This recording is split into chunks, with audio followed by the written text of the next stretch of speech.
आप सभी को जय मसीह की। पिता परमेश्वर का धन्यवाद हो कि परमेश्वर ने ये समय हमें दिया कि हम उसके पवित्र वचन में से कुछ और बातों को सीखें और अपने जीवन में लागू करें। और प्रार्थना करते हैं। स्वर्गीय पिता परमेश्वर, धन्यवाद हो ये समय आपने हमें दिया है आपकी उपस्थिति में आने का। पिता परमेश्वर, आज जो कुछ भी हम सीखते हैं होने दीजिए कि उन बातों को अपने जीवन में लागू करें।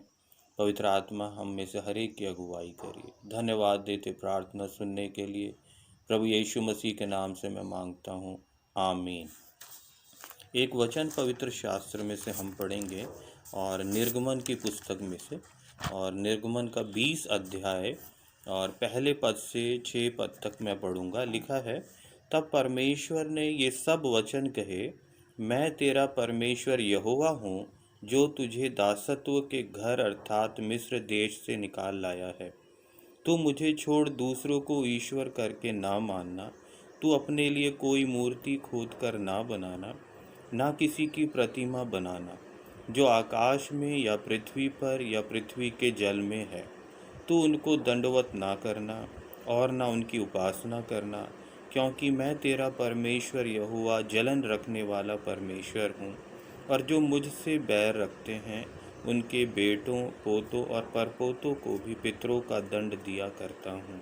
और जो मुझसे प्रेम रखते और मेरी आज्ञाओं को मानते हैं उन हज़ारों पर करुणा किया करता हूँ। परमेश्वर के वचन के पढ़े सुने जाने में आशीष हो।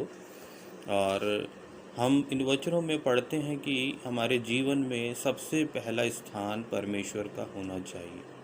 परमेश्वर ही ईश्वर है और हमें ईश्वर का दर्जा किसी और को नहीं देना है। जो कोई भी व्यक्ति जो परमेश्वर से बढ़कर किसी और को स्थान देता है वो मूर्ति पूजक है। चाहे वो पैसा ही क्यों ना हो, अगर परमेश्वर से बढ़कर पैसा होगा तो वो मूर्ति पूजा के समान।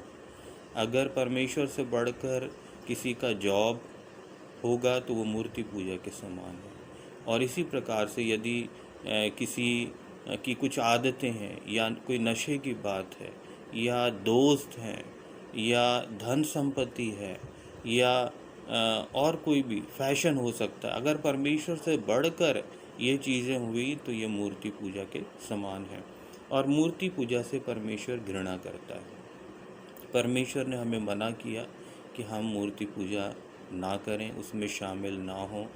और मूर्ति पूजा से थोड़े समय तक तो मन में शांति मिलती है और हमें तसल्ली होती है, लेकिन एक लंबे समय के लिए फिर वो हमारे जीवन में श्राप ले आता है।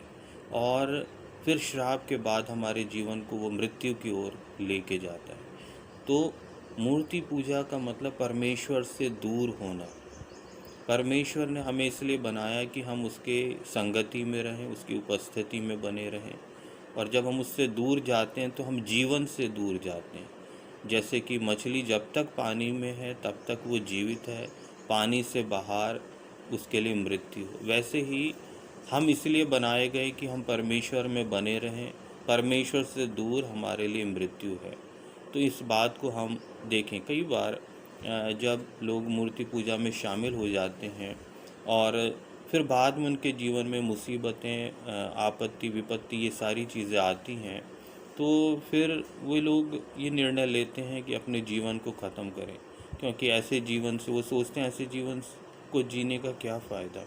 और फिर हम देखते हैं उसके बाद उन्हें लगता है कि उनकी परेशानी ख़त्म हो जाएगी जब वो ऐसा करेंगे तो, पर ऐसा नहीं होता। क्योंकि फिर हम देखते हैं कि अनंत काल के लिए फिर वो परेशानी है। और अगर परमेश्वर की आज्ञा को तोड़ा, परमेश्वर ने हमें जीवन दिया पर जीवन हम खुद अपने आप लेने का अधिकार लें, तो हम परमेश्वर की आज्ञा का उल्लंघन करते हैं और फिर उस अनंत दंड के हम भागी हो जाते हैं। तो इसीलिए मृत्यु होने के बाद, मृत्यु के बाद जीवन की समस्याएं ख़त्म नहीं होती। ये एक बाइबल के आधार पर एक झूठ बात है। और हम देखते हैं यहाँ पर कि परमेश्वर ये चाहता है कि हम बहुत उसके वचन के अनुसार हम चलें। और कई लोग जो खुद चले जाते हैं इन बातों में, और फिर उसके बाद वो सोचते हैं कि अब हमारी परेशानी ख़त्म हो गई, लेकिन वो इस भूल जाते हैं कि वो बातें, वो श्राप जो पीढ़ियों का श्राप है, फिर उनके बाद उनकी पीढ़ियों पर बना रहता है। यहाँ पर जो हमने वचन पढ़ा, और हमने ये पढ़ा कि हमारा परमेश्वर कैसा जलन रखने वाला परमेश्वर है, और जो मुझसे बैर रखते हैं उनके बेटों, पोतों और परपोतों, 3 पीढ़ी, अगर कोई ऐसा जन जो मूर्ति पूजा में शामिल था और उसने परमेश्वर की उपस्थिति में आके क्षमा नहीं मांगा और अब उन बातों का निपटारा नहीं हुआ, तो 3 पीढ़ी तक परमेश्वर दंड देगा, यहाँ वचन कहता है।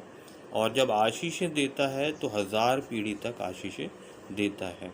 तो इसी प्रकार से अगर हम देखें, अगर हम विश्वासी हो सकते हैं लेकिन हमारे जीवन में अभी भी कुछ बातें, समस्याएं बनी हैं, पारिवारिक समस्या हो सकती है, और शारीरिक रूप से कुछ कष्ट हो सकता है, और ऐसा हमें लगता है कि हम जिस काम में हाथ डालते हैं वो उसी में हम असफल हो जाते हैं, और कुछ ना कुछ अच्छा करना चाहते हैं वो काम बिगड़ जाता है, तो हमें ये जानने की ज़रूरत है कि इसका मतलब कहीं ना कहीं मूर्ति पूजा का प्रभाव है।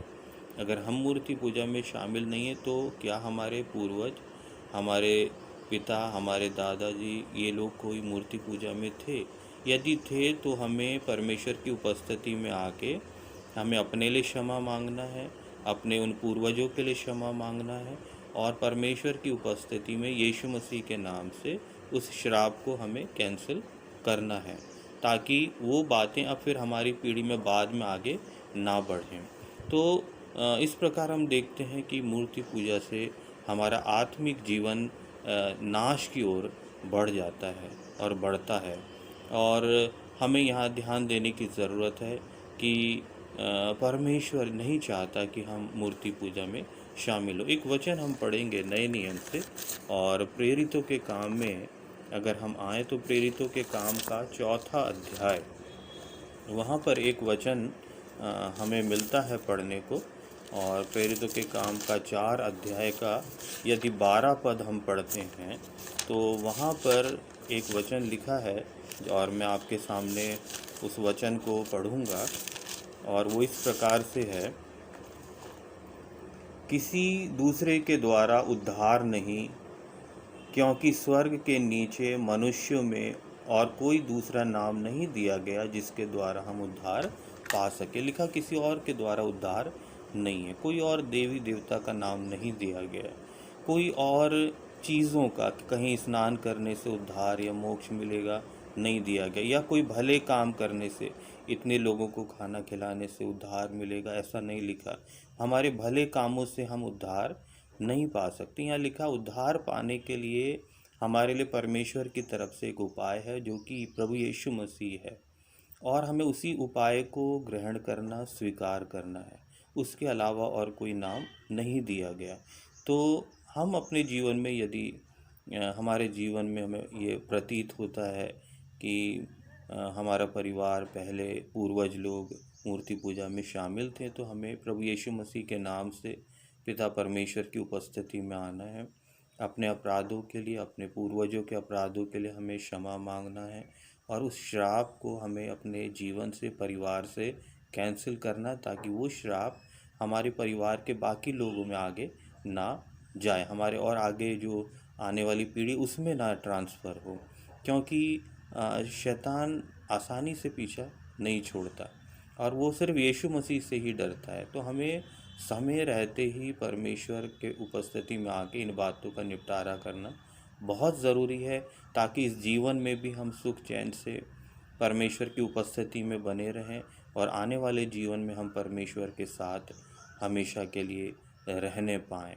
और कई बार लोग सोचते हैं कि हम अच्छे धार्मिक स्थल जाते हैं, दूसरे विश्वास वाले सोचते हैं हम गुरुद्वारा जाने से या मंदिर जाने से या चर्च जाने से हम उद्धार पाएंगे। तो इन स्थानों में जाके उद्धार नहीं मिलता, बल्कि उद्धार के लिए हमें यीशु मसीह को ही ग्रहण करना, क्योंकि और कोई नाम नहीं दिया गया जिससे हम उद्धार पाएँ। तो इन विषयों को हमें बहुत गंभीरता से लेने की ज़रूरत है, क्योंकि ये चीज़ें हमारे आत्मिक जीवन को, अगर हमने समय पर इन बातों का निपटारा नहीं किया तो आत्मिक जीवन को नाश की ओर लेके जा सकती हैं। और जब हम मूर्ति पूजा में शामिल होते किसी भी रूप में, तो उसका प्रभाव हमारे जीवन, घर, परिवार में हम देख सकते हैं। और उसका प्रभाव ये हो सकता है कि परिवार में आपस में मतभेद, क्लेश, लड़ाई झगड़ा, मन में अशांति, और जिस काम में हम हाथ डालते हैं उसी काम में रुकावट, ये सारी चीज़ें आ सकती हैं और आती हैं, क्योंकि परमेश्वर से दूर होके हमारे लिए नाश है और एक श्राप है, जिससे कि हमें बचने की ज़रूरत है। परमेश्वर इन वचनों के द्वारा आपको आशीषित करे।